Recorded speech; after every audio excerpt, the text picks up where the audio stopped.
Everybody, আজকে ছিল বিপত্তারিণী ব্রত। তো আমি সকাল হতেই চলে এসেছি স্নান টান সেরে, আর মনে হলো আজকে অনেক দিন পর আজকে একটু ব্লগ করি। তো বিপত্তারিণী ব্রত যেহেতু, তো আমি এখন বাসনগুলো ভালোভাবে ধুয়ে নিচ্ছি, আর একসাথে আমি থালাগুলো ধুয়ে নিচ্ছি। তারপর একে একে আমি ঠাকুর ঘরের সরঞ্জামগুলো সাজিয়ে নিলাম। এই যে এখন আমি কি করছি, সাগুগুলো ভিজিয়ে নিলাম। তারপর আজকে যেহেতু লাগে 13 জাতের ফুল এবং 13 জাতের ফল, তো আমি ভাবলাম তো আলাদা থালায় আগে সাজিয়ে নিই। তারপর আমি আলাদা থালায় সাজিয়ে নিলাম। তো অনেক সুন্দর লাগছিল ফুলগুলো। আমার তো অনেক ভালো লাগে ফুল, তোমাদের কেমন লাগে জানি না, কিন্তু ফুল দেখতে সুন্দর, গাছে থাকলে সুন্দর লাগলে পাড়ার পরে অনেক সুন্দর লাগে। তো অনেক ধরনের ফুল দেখতে অনেক মজা লাগে। তারপর আমি থালাগুলো সাজিয়ে নেওয়ার পর একে একে এখন আমি ঘর সাজিয়ে নেব। তো আমি তার জন্য আম পাতা, দুব্বা এগুলো ভালোভাবে ধুয়ে নেওয়ার পর আমি ভাবলাম যে তেলপানের থালাটা সাজিয়ে নেওয়া দরকার আগে। তো আমি কি করলাম, দুটো ফুল দিলাম আর দুব্বা আর ধান অল্প অল্প দিয়ে দিয়েছি, আর সাথে 13টা পান দিতে হবে। তো আমি ডেটা ছুঁড়ে ফেলে আমি কি করছি, 13টা পান গুনে গুনে দিয়ে দিয়েছি। তারপর এখন সুপারি দিতে হবে, তাই সুপারি নিতে যাব। এখন সুপারি নিয়ে তারপর ভালোভাবে ধুয়ে আবার থালায় দিয়ে দেব। তো তার সঙ্গে লাল সুতোও দিতে হয়, তেলপানের বাটায় বিপত্তারিণী মায়ের লাল সুতো দিতে হয়। তো তা আমি দিয়ে দিলাম, তেল দিয়ে দিলাম একসাথে। তো দিয়ে দেওয়ার পর সিঁদুরও দিয়ে দিয়েছি।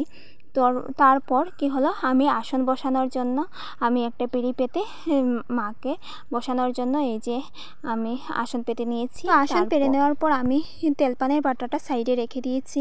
তো সাইডে রেখে দেওয়ার পর আমি বিপত্তারিণী মাকে বসিয়ে দিলাম। আর এখন কি করছি, আমি অল্প আবির দিয়ে ঘটের নিচটা একটু আলপনা করে নিলাম। আলপনা করে নেওয়ার পর আমি ভাবলাম যে ফুলগুলো দিয়ে দিই বিপত্তারিণী মাকে। তো ফুলগুলো সাজিয়ে দিচ্ছি, আর 13 জাতের ফুল দেব এখন আমি।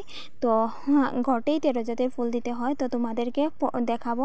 তো এখন আমি ফুল দেওয়ার পর কি করছি, আমি এখন ঘট সাজাবো। মধ্যেখানে আমি একটা কথা বলে ফেলি, আজকে আমি খিচুড়ি ভিডিওটা করতে পারিনি, খিচুড়ি ভোগের ভিডিওটা, কারণ আজকে অনেক বিকালবেলা ভেবেছিলাম কর্ম, আর তখনই লোক এসে গিয়েছিল আর আমি ভুলেই গিয়েছিলাম যে করব বলে। তো এখন আমার সাজানো শেষ ফুলগুলো দিয়ে। তারপর আমি কি করছি, ঘট নিয়ে এসেছি, ঘট এনে এখন আমি সিঁদুর গুলে তারপর দেব। তার আগে আমি পাতার মধ্যে, আগ পাতার মধ্যে আমাদের ধান দিতে হয় নিচে, তো ধান দিয়ে বসিয়ে দিয়েছি আগ পাতাটা। আর এখন আমি সিঁদুর গুলে তো মায়ের মূর্তি এঁকে নিচ্ছি। তো এঁকে নেওয়ার পর একে একে কী করবো, আমি আম পাতাও দিয়ে দেবো ঘটের মধ্যে। তো আম পাতা দিয়ে সঙ্গে কি দেবো, দুব্বা দেব, আর একটা নারকেল বা কিছু একটা গোটা, যেমন সুপারি উপারি দিতে হয়। তো আমি সুপারি দিয়ে দিয়েছি ভিতরে। তো দিয়ে দেওয়ার পর এখন আমি 13 জাতের ফুল দিয়ে দেব একে একে। তো আমি লাল ফুল দিয়ে দিলাম, আবার সাদা জবা দিয়ে দিলাম। একে একে 13 জাতই হয়েছে, 13 জাত কি 16 জাত হয়েছে আমাদের। তো সবগুলোই আমি অল্প অল্প সাইড করে করে দিয়ে দিচ্ছি। তো দিয়ে দেওয়ার পর অনেক ভালো লাগছে দেখতে, ঘটগুলো বিভিন্ন জাতের ফুলে অনেক সুন্দর লাগছে। ঘট সাজানোর পর আমি ভোগ রেডি করতে যাব। তো এখন আমি কি করব, সাগু নিয়ে নেব আর কলা নিয়ে নিচ্ছি।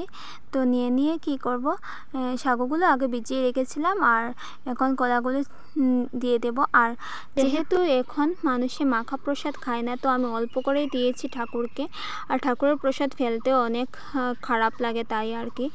তো তারপর আমি পঞ্চদেবতার জন্য কি করছি, 5 ভাগ করে আমি রেডি করে নিচ্ছি।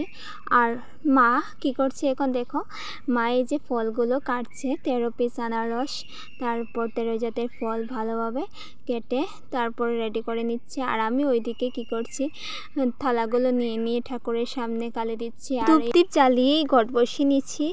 বসিয়ে নেওয়ার পর যেহেতু বেলপাতা এনেছিলাম, তো আমরা অল্প অঞ্জলিও দিয়ে দিয়েছি, মাও দিয়েছে। তো দিয়ে দেওয়ার পর এখন আমরা পাঁচালি পরে নেব। আর ওই যে দেখতেই পাচ্ছ পুজো পুরো কমপ্লিট হয়ে যাচ্ছে। আর যে ভালো লাগলে নিশ্চয়ই সাবস্ক্রাইব করবে এবং লাইক শেয়ার করবে। তো আমি এখন কি করব, পাঁচালিটা নিয়ে নিয়েছি হাতে। তো পাঁচালি পরে টরে আমরা পুজোর প্রসাদ খেয়ে নেব পুজো শেষ হয়ে গেলে। তো আজকের ভিডিও এখানে শেষ করলাম। ভালো থেকো সবাই।